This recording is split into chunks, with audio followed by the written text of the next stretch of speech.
गंगा मैया के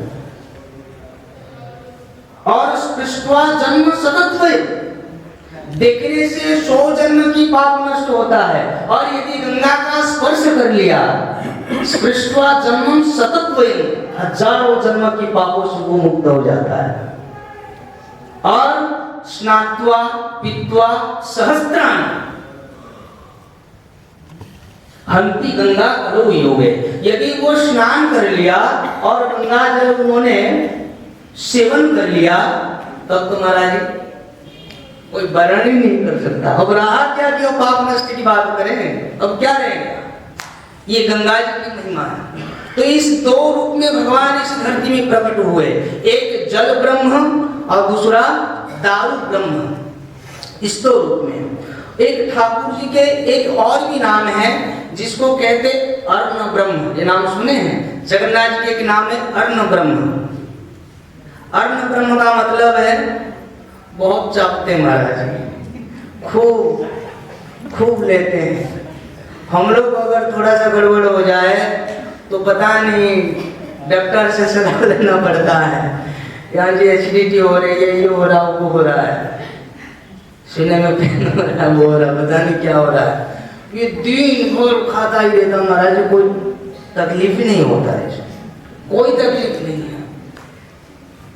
अब कल हम आपको हिसाब लगा करके कहेंगे कि कितने क्विंटल चावल एक दिन में खाते, कई हजारों किलो चावल खाते महाराज।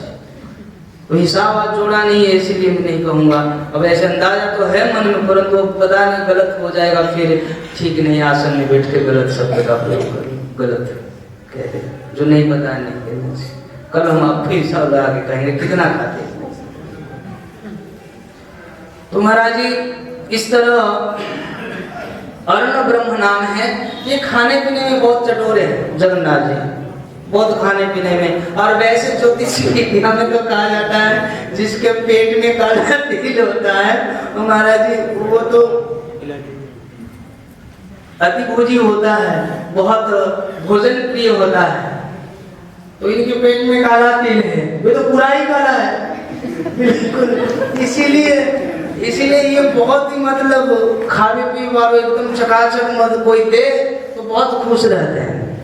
ये खाने पीने की बात जहाँ आती है महाराज न जाने कहाँ टपक जाते, सब धर्म कर्म सबको छोड़ देते और कहाँ पहुंच जाते बताने। नीच जात के घर में भी चाप आते महाराज, कोई शिष्टाचार शब्द सब भूल जाते, खाने पीने की बात आती। अब आप सुने हैं कर्माबाई की घटना। कर्माबाई की साथ है, उसके साथ ठाकुर जी ने क्या लीला किया था जगन्नाथ जी ने। ये रहती थी गुजरात की रहने वाली कर्माबाई, गुजरात में रहती थी और भगवान जगन्नाथ जी को अपना लाला मानती थी, अपना बालक मानती थी। भैया एक दिन क्या हुआ, ये रोज की घटना है। तो रोज ठाकुर जी के लिए खिचड़ी बनाती थी और खिचड़ी बनाते बनाते अब उसकी खिचड़ी बनाने की तरीका आप सुनेंगे ना कर्ण बंद कर देंगे कि ऐसे भी भोग बनता है क्या है। अरे महाराज जी लघु शंका जाने से पुजारी को स्नान करना पड़ता है, यहाँ तो दीर्घ शंका के बाद में भी कोई स्नान ही नहीं। समझ रहे महाराज जी, डोल डाल ये जाने के बाद में भी कोई स्नान नहीं। और उसी वस्त्र में महाराज खिचड़ी बनाई जा रही है और वो रोज की धंधा थी उसकी, खिचड़ी बना रही थी। अब देखो हम काहे को उनको दोष दे, और खाने वाले को तो बिल्कुल सही लग रहा था। वो दिया कोई लिया कोई, बीच में शुक्र ने आंखें खोई, तो हम काहे को बीच में पड़े। और ऐसे चाणक्य भी कहते हैं कि दो जने जो बातें करते तो हम तीसरा को नहीं बोलना चाहिए, अगर तीसरा बोल पड़ता तो उसको सर्वमूर्ख कहते हैं, उसको मूर्ख कहते हैं। और हम चर्चा कर रहे हैं, हमें कोई तकलीफ नहीं है तो खाओ महाराज जी, हमें क्या फिक्र है, खाओ बिल्कुल। तो वो कर्मा ऐसे ही डोलडाल इत्यादि में संपन्न होकर के कोई स्नान शौच आदि से निवृत्त नहीं होती थी, ऐसे उसी वस्त्र में बिना स्नान किए दातुन कर रही है और यहाँ खिचड़ी भगवान के लिए निर्माण कर दी, भोग बन रहा है। कितनी पवित्रता, भोग बन रही है और उसमें खिचड़ी को चलानी होती है तो कहाँ जाए चलाने के लिए, गरीब थी ना, कहाँ चलाने कुछ कर्ची पर्ची लेने जाए, झंझट करे। वो जो दातुन करती थी उस दातुन के बताओ, दातुन के पीछे से खिचड़ी चला लेती थी। आहा, ठाकुर जी कितने पवित्र है, इसी से पता चलता है कि काला कलूटा तो है ही, ऊपर से अंदर से कितना साफ नजर आ रहा है क्रियावृत्ति से। महाराज जी ऐसे ही भोग बनाती थी और न जाने भोग बनने से पहले ही हाथ जोड़ के बैठ जाते थे। हाँ जी मैया, लाओ लाओ जल्दी परोसो, लाओ लाओ लाओ। जैसे कोई जन्म का भुक्कड़ इनकी बीवी ने खाने ही नहीं देता। हमने तो पढ़ रखा है, सब जगह महाराज जी सुन रखा है, सहस्त्र लक्ष्मियां, लक्ष्मी सहस्त्र सत्संभ्रम सिद्ध्यमानम, करोड़ों लक्ष्मियां इनकी चरण संवाहन करती है। शांताकारम भुजग शयनम, कहते हैं कि महाराज जी लक्ष्मी चरण में बैठी रहती है, करोड़ों लक्ष्मियां इनकी दासियां बनकर के, राज लक्ष्मियां उनके भोग बना बना करके नैवेद्य जिमाने में लगी पड़ी है, परंतु वहां उनको रोचक नहीं होता। यहाँ से वृद्ध के जो किसी पवित्रता से संपन्न नहीं है, इनके यहाँ आकर के पहले से भोग बनने से पहले से ये महाराज जी आकर के, ये भी शायद दांती नहीं घिसे होंगे। माँ की जब ये स्थिति है तो फिर लाला की क्या होगी। अब ये तो सवेर की मैटर है, ये एकदम सुबह सुबह की घटना होता था रोज, तो दांत कहाँ से घिसेंगे। वहां तो मंदिरों में जगाने से पहले ही आ जाते थे यहाँ खाने को, तो कहाँ से दांत घिसे होंगे बताइए। अच्छा है, आए और इस प्रकार आके बैठ जाते थे और कर्मा क्या करती थी, खिचड़ी बनाती थी और जगन्नाथ को परोसती थी, वो पाते थे। कभी कभार दोनों ही एक साथ में, बहुत अच्छा, बहुत आनंद से भगवान खिचड़ी पाते थे और इस प्रकार अत्यंत प्रसन्नता के साथ जाकर के चुपचाप, जिस मंदिर में इतनी पवित्रता रखी जाती है कि किसी नीच जात के लोगों को प्रवेश नहीं, चैतन्य महाप्रभु ने भी इस चीज को स्वीकार किया। कभी किसी वैष्णव को कोई गलती नहीं करना चाहिए। बहुत से वैष्णव लोग कभी और ज्यादा होशियारी व्यक्त करते, किसी को लेकर के अंदर दर्शन करा लेते। नीच जात के जो है, जो सिस्टम है, जो वहाँ के विधान है, जो बनी है आचार्यों के द्वारा, उसे कभी मत खंडित कीजिए, अपराध होता है। महाप्रभु ने भी इसको पालन किया। महाप्रभु में वो सामर्थ्य था, वो हरिदास को अंदर ले जा सकते थे, रूप सनातन को अंदर लेकर दर्शन करा सकते थे, परंतु ये इतने उच्च कोटि के भक्त, महाप्रभु के शिष्यत्व प्राप्त के बावजूद भी, साक्षात गोविंद के शिष्य होने के बावजूद भी महाप्रभु ने ये सिद्धांत को नहीं तोड़ा। इसीलिए सिद्धांत जानिया चिते न करी आलस। सिद्धांत जब पता है, उसके उपरांत यदि व्यक्ति तोड़ता है, जघन्य पाप की भागीदार बनता है, जघन्य अपराध बनता है, जिसका मोचन कभी नहीं होता किसी भी प्रकार से। तो यहाँ हुआ क्या, ये रोज इस प्रकार खिचड़ी पा करके सवेरे सवेरे गर्भगृह में प्रविष्ट हो जाते थे। और एक दिन हुआ क्या, दक्षिण के श्री रंगनाथ जी के कोई पुजारी वहां आए, तो उन्होंने देखा कि माता जी अच्छे भगत है, हमने सुना है, और ये क्या कर रही है, सवेरे खिचड़ी बना रही है, चाहे किसी के लिए भी बना रही हो, अपने लिए भी बना रही हो, ये इस अवस्था में दातुन करते हुए। अरे भैया स्नान की, बोले नहीं बाबा नहीं, बिल्कुल नहीं।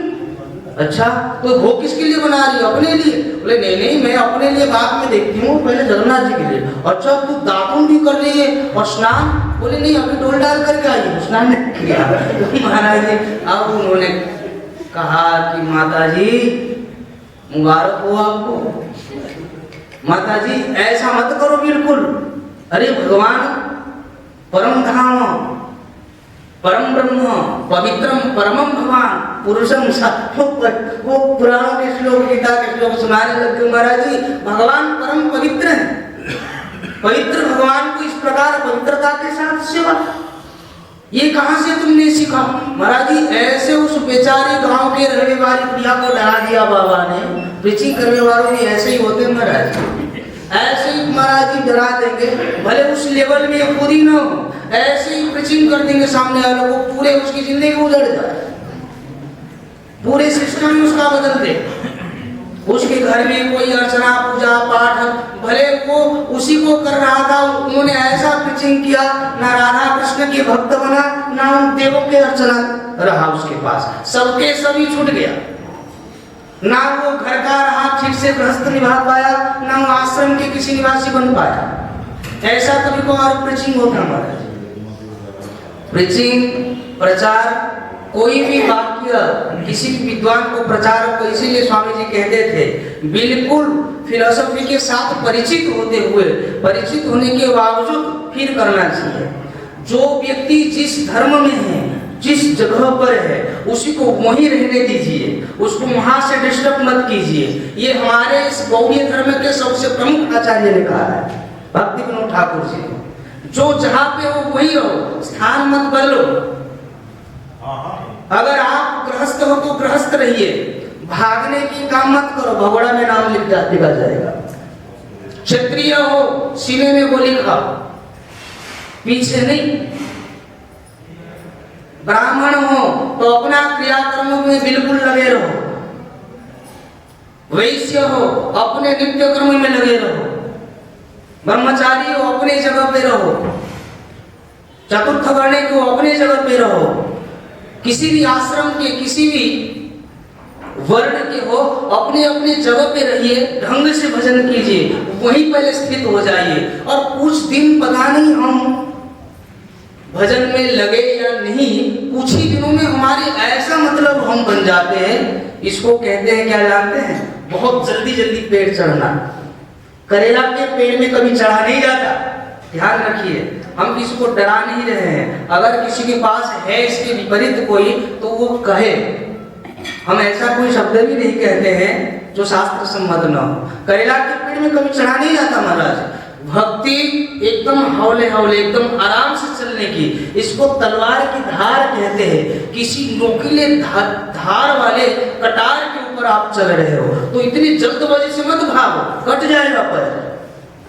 ये बहुत दिन की तपस्या होता है, कई जन्म भी लग सकता है। इतना शीघ्र इस जन्म में कहीं जुड़ गए, कहीं चले गए, कहीं सत्संग में चले गए, कहीं वैरागी बने गए, कुछ बन गए, और इतने भागते हुए नजर आ रहे हैं, और कुछ दिन में एकदम ठंडे पड़ गए, सबके सब छूट गया। नजर आता महाराज, बहुत लोगों को देखा गया है, बहुत दौड़ रहे थे, बहुत भक्ति भजन, और सबके सब छोड़ के एकदम सन्यासी के गुरु के भी सेवक रह चुके हैं। गुरु जी के करीब जो महाराज हर किसी को नहीं, वो भी छोड़ छाड़ करके एकदम मांसाहारी शराब पान में लग जाते हैं। क्यों? वो भाग रहा था। महाराज जी जिस स्थान पर हो वहीं रहिए। आप यदि ब्रह्मचारी हो, उसे यदि उस केवल उस ब्रह्मचारित्व को समझ लेते हो, भगवान वैसे ही मिल जाएंगे। गृहस्थ हो, अपने गृहस्थ को यदि विधि से चला लेते हो, ढंग से चला लेते हो, उससे भगवान जितना प्रसन्न होंगे, किसी और कार्य से भगवान इतना प्रसन्न नहीं होंगे। आप एक धर्म में स्थित हो, दूसरे में हाथ बढ़ा रहे हो। दो नौका में पैर रख के कभी भी नदी पार नहीं किया जा सकता। एक सिद्धांत को समझ लीजिए। अगर आप एक जगह पर है, रहिए, वहीं रहिए, भजन कीजिए। भजन प्रमुख होना चाहिए।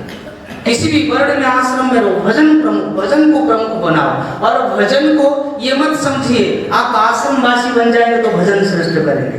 देख लो आश्रमवासियों की स्थिति, भजन हो रहा है कितनी। और ये भी मत समझिए कि आप गृहस्थ बन जाएंगे तो आप भजन कर लेंगे। देख लो गृहस्थ की स्थिति कैसे भागते फिर रहे। अब गृहस्थ सोच रहा है कि मैं आश्रमवासी, बिल्कुल नहीं। अरे महाराज जी आप जहां उसे तो ढंग से दिखाओ, उसे पहले सही से चला दो, फिर आप दूसरे में जाना। अपने आप ठाकुर जी ले लेंगे समय आते ही, परंतु उससे पहले मत परेशान होइए। संन्यास लेने का जो ब्रह्मचारियों का एक स्तर होता है, समय होता है, इसीलिए इस चीज को समझना चाहिए। तो यहाँ कर्माबाई को उन्होंने ऐसा नीति नियम बता दिया। कर्माबाई ने तो महाराज जी डर के मारे दूसरे दिन सवेरे स्नान इत्यादि से संपन्न होकर के चूल्हा चौका लगा करके एकदम पवित्रता के साथ खिचड़ी भोग का निर्माण कर रही थी, बना रही थी। अब हुआ क्या, ठाकुर जी को बहुत जल्दबाजी है, क्योंकि वहां मंगला आरती कभी 5 बजे खुल जाता, कभी 4:30, कभी 7। जगन्नाथपुरी महाराज जी पंडों की जैसे इच्छा है वैसे ही दर्शन होता है। वहां कोई फिक्स टाइम नहीं है कि 4:30 बजे सब भूखेंगे, नहीं तो मीटिंग हो जाएगी पुजारियों के ऊपर, गाय को देर हुआ आज। नहीं, वहां तो जगन्नाथ जी अपनी इच्छा से, इसकी भी कथा आती है, समय नहीं है 1 2 दिन 4 दिन में क्या कथा होगी, बहुत से कथा तो स्मरण होता है।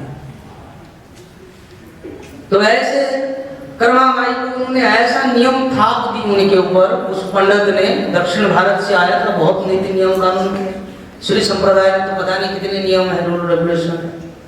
तो महाराज जी उन्होंने दूसरे दिन से स्नान इत्यादि से संपन्न होकर के चूल्हा चौका लगा कर खिचड़ी बना रहे थे, और जगन्नाथ जी नित्य की भांति पहुंचे और देखे जिस समय हम खिचड़ी ग्रहण करते थे, जीमते थे, उस समय तो मैया स्नान कर रही है। अरे मैया क्या हो गया, खिचड़ी? तो बोले कि लाला थोड़े देर में ही आई हो, आज तो बेटा ऐसा गलती जो हो रहा था इतने दिनों से नहीं, आज तो हम पवित्रता के साथ निर्माण करेंगे, बनवाएंगे, जिवाएंगे, तो चिंता मत कर। तो ठाकुर फिर वापिस चले गए, घूम फिर के थोड़े देर में आए, देखे स्नान इत्यादि से तो संपन्न हो गई, अब चूल्हा चौका लगा रही थी। बोले माँ खिचड़ी? बोले कि लाला थोड़ी देर में आई। अब चूल्हा लगाने के बाद में, चूल्हा चौका लगाने के बाद में थोड़ी देर में ठाकुर जी घंटों के बाद फिर आए, अब तो बर्तन साफ हो रहा था। फिर घंटों के बाद में आए, देखे खिचड़ी पक रही है। अब वहां जगन्नाथपुरी में मंगलारती के समय हो रहा है, पट खुलने को समय हो रही है। अब यहाँ क्या हुआ, आए जगन्नाथ जी फिर से घूम फिर कर लास्ट में, तो जगन्नाथ जी ने देखा खिचड़ी तो बन गया है मगर बहुत देर हो चुकी है। इस समय पुरी में भी भोग ग्रहण करना होता है गर्भगृह में, तो अब क्या करें, उनको खिचड़ी खाने को भी बहुत लालसा है उनके अंदर, उनको भी खिचड़ी खानी है, मैया ने बनाई है, बहुत प्यार से चलते थे महाराज ठाकुर जी उस बेचारी कर्माबाई के। अब ठाकुर जी को उन्होंने खिचड़ी जिमाया, और खिचड़ी जिमा रहे थे, गरम गरम खिचड़ी ठाकुर जी कैसे तैसे पाई रहे थे, और उतने में अंतर्यामी भगवान को पता चला कि जगन्नाथपुरी में पंडे आ गए मंगलारती, घंटी बजाते हुए पट खोल दी महाराज। अब पट जब वो खोल दिया तो उन्होंने सोचा वहां तो मैं हूं नहीं, अब बहुत बड़ा मुसीबत आ जाएगा, अब हमारे वजह से सैकड़ों लोग परेशान हो जाए, ये ठीक नहीं है। तो जगन्नाथ जी खिचड़ी पा रहे थे, बीच में से उठ के भागे, और भागे सीधे, ये सत्य घटना है, और भागते हुए सीधे गर्भगृह में अपने सिंहासन में बैठ गए, हाथ पैर धोए तक भी नहीं, हस्तमुष्ट प्रचालित भी नहीं की महाराज। समय कहाँ, समय किधर था हस्तमुष्ट प्रचालित करने को, या पुजारी ने हिंदी बजा दी, वहां मैया ने देर कर दी, भोग जीव ने जुमा गए। अब हुआ क्या, ठाकुर जी इस अवस्था में मुंह में खिचड़ी लगी हुई है, हाथ में खिचड़ी लगा हुआ है। अब पुजारी ने देखा, जय सरकार आप ये दुनिया को इतने पवित्रता सोच संस्कार सिखाते हैं, और आप ये इस प्रकार झूठा मुंह में कहां से आ रहे हैं, आप सच बताइए किधर से आ रहे हैं। तो जगन्नाथ जी को बहुत बार पूछने के बाद में जगन्नाथ जी ने कहा कि भैया हम तो, एक मैया हमारी रहती है, कर्मा नाम है, बहुत दूर रहती है, उसके वहां में रोज जाता हूँ खिचड़ी पाने के लिए, और वो आज ऐसा है कि तुम्हारी एक पुजारी ने, तुम्हारी इस लाइन के चलने वाला एक पुजारी जाकर के वहां ऐसे पाठ पढ़ाए हो आपको कि उन्होंने तो बस नीति नियम धर लियो एकदम चकाचक पवित्रता के साथ ही खिचड़ी बनाया, और हमें भोग लगाने को जो देर हो गई ना, और हम भोग पा रहा था, तुमने यहाँ घंटी बजा दी, तो फिर हमने हाथ मुंह धोने की फिर समय कहा रहा, इसलिए हम ऐसे ही आ गया। अब तो ठाकुर जी की इस भाव को सब समझ गए, कर्मा के भाव को भी ठाकुर जी समझ गए, भक्त भगवान की जो भाव रहे जनार्दन जगवंत जगन्नाथ जी की इस लीलाओं को सुन करके भक्तों के नेत्र सजल हो आया, भक्त जय जयकार करने लगे कर्माबाई के। इस प्रकार रोज ठाकुर जी आते थे, कर्मा की खिचड़ी पाए जाया करते थे। एक दिन अचानक ठाकुर जी के, जगन्नाथपुरी की बात हम कह रहे हैं, अचानक जगन्नाथ जी के नेत्र से अजस्र आंसू की धारा बहने लगा, रुदन कर रहे थे, रो रहे थे जगन्नाथ जी। जगन्नाथ जी की विग्रह पूरे आंसुओं से लथपथ हो चुका था। महाराज जी पंडों ने पूछा कि प्रभु क्या बात है, आज इतना रुदन क्यों कर रहे हैं, क्या बात है, इतने उदास क्यों हैं? बहुत बार पूछने के बाद में भी ठाकुर जी ने कुछ नहीं कहा। महाराज जी कई बार पूछने के बाद में भगवान जगन्नाथ ने अपने नेत्र में आंसू रखते हुए कहा नेत्र सजल हो आया। रुदन करते करते भगवान थरथराते हुए कहने लगे, आज मेरा माँ इस दुनिया में नहीं रही, आज मेरे कर्मे की मैया इस दुनिया में नहीं रही, जो मुझे इतने लाड से खिचड़ी प्रसाद जिमाती थी, खिचड़ी भोग जिमाती थी, आज वो कर्मा मैया आज इस संसार में नहीं रही। कौन मुझे खिचड़ी जिमाएगा, कौन मुझे इतना लाड प्यार करे? ऐसा कहते कहते भगवान रुदन करने लगे। यह है भक्त भगवान की भाव। ये खाने पीने वाले ठाकुर जी, उनको राजा ने उसी समय उनके सामने संकल्प लिया कि सरकार अब आप रुदन मत कीजिए, रोइए मत, आप दुख भंजन हैं, आप दुखियों के दुखों को हरने के लिए आए हैं, आप स्वयं मत उदास होइए। हम आपसे प्रतिज्ञा करते हैं कि जब तक आप यहाँ विराजमान हो तब तक कर्मा के नाम का खिचड़ी आपको लगता ही रहेगा।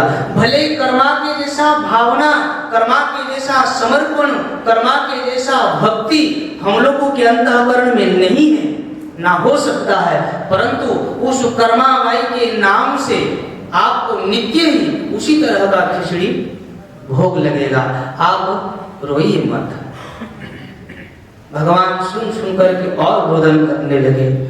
महाराज जी, आज भी जगन्नाथपुरी में एक खिचड़ी प्रसादी मिलती है, वो निकलते ही खत्म हो जाता है।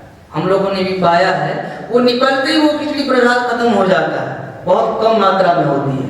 वो कर्मा के नाम से बनता है। जानते, हमने किसी पंडित से पूछा, हमारे ही एक बहुत घनिष्ठता संपर्क है उनके साथ, वो पंडित से हमने पूछा था कि क्या क्या तरीका है, तो वो खुद ही कह रहे थे कि कर्मा के खिचड़ी जब हम ठाकुर जी को समर्पण करते हैं तो वो ऐसे समर्पण करते हैं, इसमें कोई गोपाल मंत्र मंत्र कुछ नहीं हम गाते हैं, सीधा कर्माबाई के नाम से खिचड़ी बनता है और जगन्नाथ जी के सामने रखा जाता है, और यही मंत्र होता है कि सरकार कर्माबाई की खिचड़ी आप ग्रहण कीजिए, यही मंत्र, और इसी मंत्र से भगवान तुरंत पाने लग जाते हैं। कर्मा से इतना प्रेम, ये खाने पीने वाले ठाकुर जी है। तो इस प्रकार महाराज जी ठाकुर जी के बहुत से नाम हैं। दीनबंधु, दीनानाथ और कालिया, ये नाम बहुत प्रसिद्ध है। जैसे पहले हमने कहा, पुरी में ज्यादातर किसी भी गाड़ी, किसी भी रिक्शा आप देखेंगे उसके पीछे लिखा होगा कालिया हिसाब करो जी, मतलब जगन्नाथ तुम्हारे हिसाब कर रहे हैं, ऐसा कुछ मत करो, हिसाब कर रहे हैं, हर किसी का हिसाब वो लगा रहे हैं, किसको क्या देना है। तो ऐसे एक ठाकुर जी के एक और भी नाम है दीनबंधु। इस कथा को हम कल सुनाएंगे। बंधु महाती के साथ उन्होंने निभाया। हर नाम के पीछे भगवान ने लीलाओं के द्वारा स्वयं दिखाया कि मेरे नाम ऐसा नहीं है, मेरे नाम के साथ मेरा काम भी ऐसा है।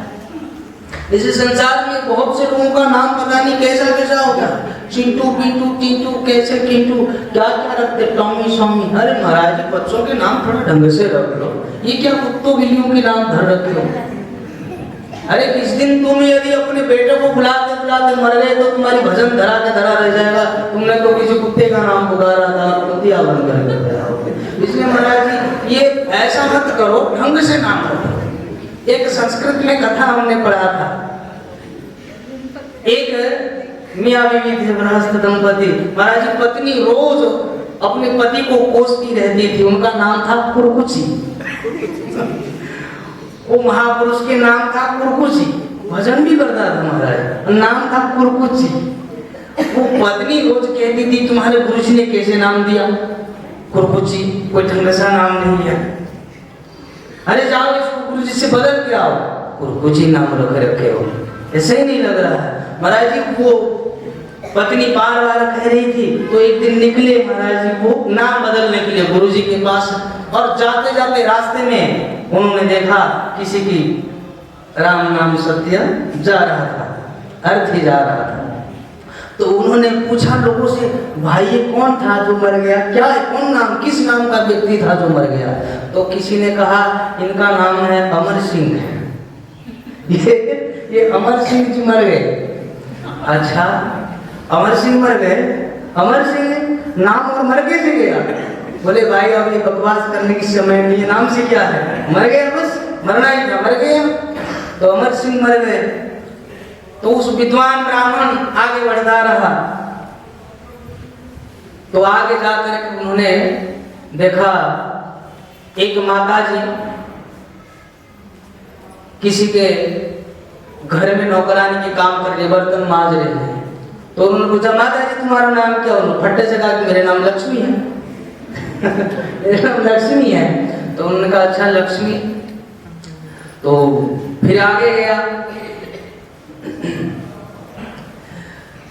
गया, तो उन्होंने देखा एक व्यक्ति बहुत बड़ा बोझा लेकर के अपने सिर में जा रहा है, पसीना से लथपथ।